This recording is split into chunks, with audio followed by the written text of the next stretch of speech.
Well, I think that most conferences understand that there is strength in numbers. A couple things it does for you.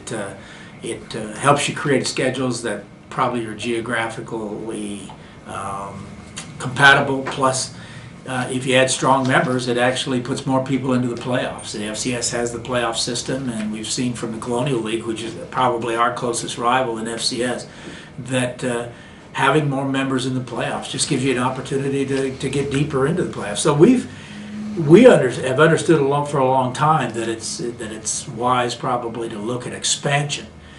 And over the last few months, we've kind of learned that expansion can happen rather rapidly.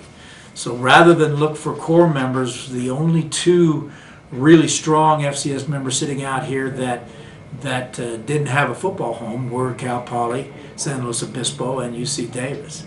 Both excellent institutions, match up very well academically with the institutions we have as far as institutional fit. So it just seemed logical that we could put together a conference that has them as the start of maybe a longer term expansion for the Big Sky Conference. You know, I think we'd like to go to a 12-team, 2-division league, and that really does save some of your travel expenses. And the one thing we have out here in the West is some distances to travel. We stretch from Canada to Mexico and over to the West Coast and all the way to Denver. So we are a geographically diverse conference. So yeah, I think that would really help our travel in the Big Sky. It would help create rivalries, and we wouldn't have a playoff. You know, the FBS gets to 12 to have a playoff. I think in FCS that makes less sense. We're going right into a playoff system, so have a championship game would probably be not as important for FCS 12-member league as it would for an FBS.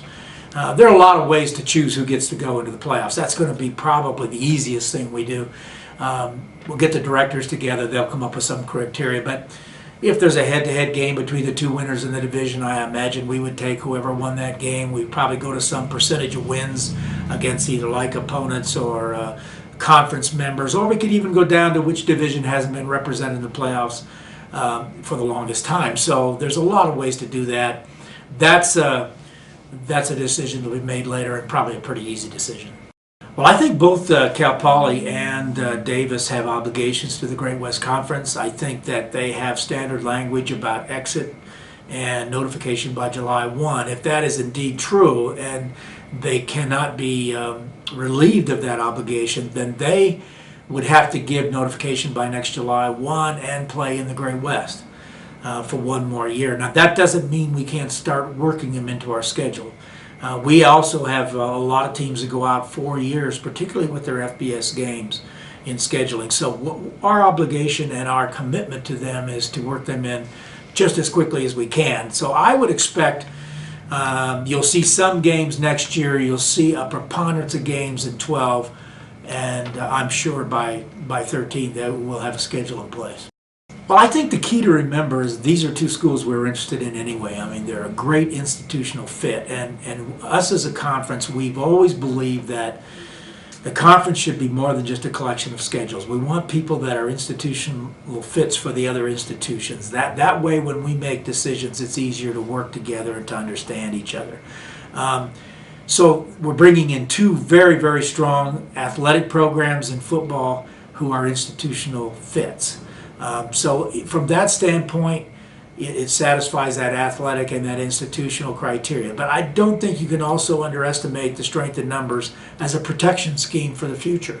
The landscape changed very rapidly in FBS with some of the Western conferences this summer. And I think it reminds us all that the ability to reconstitute a conference should be something that the commissioner stays on top of all the time. And I think that's part of that process. You know, there are only 14 schools making money with football now, and certainly there are not any of them in the FCS. They're all at the FBS level, but only 14. The mean average budget is over $37 million. The lowest quartile in FBS budget starts at about $20 million. And so you can see that there's people paying an awful lot of money. Those budgets are inflating more rapidly than institutional budgets. I think it's going to get harder and harder for the people in the lower quartiles of FBS to chase those budgets, those salaries, those bowls, the playoffs, the BCS, whatever they're chasing, it's going to be harder and harder for them to be successful. I think FCS is going to play a larger role in all this value-based budgeting process, where we're actually doing with athletics what is good for institutions without breaking the bank. You know, I think that the recession was not just a blip and we go back to business as usual. I think it's a reset. I really believe that you'll see people thinking differently about funding athletics and differently about the levels of athletics. And I think FCS's role is only going to grow.